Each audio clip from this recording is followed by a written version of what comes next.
Hello people, if you got the NesPi Case Plus from RetroFlag like what I did, you might have a problem that the power button and the reset button will not work for a Raspbian Pi.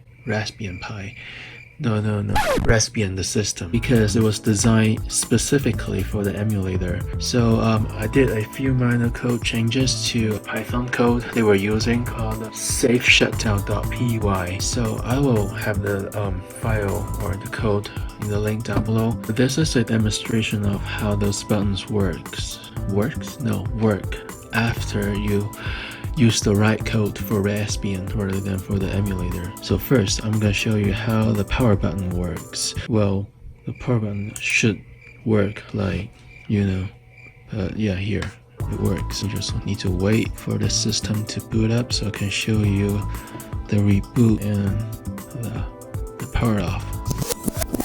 Alright, so now the system is on and we're gonna do reboot.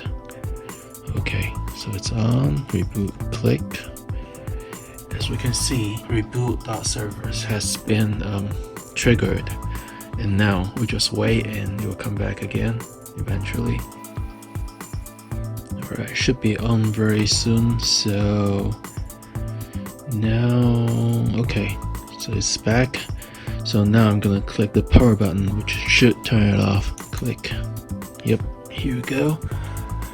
Power off.service is now triggered, and as you can hear, the fans off and the LEDs off as well. No signal. So yep, that's it for today. Dude, this is adorable. Have fun exploring your Raspberry Pi.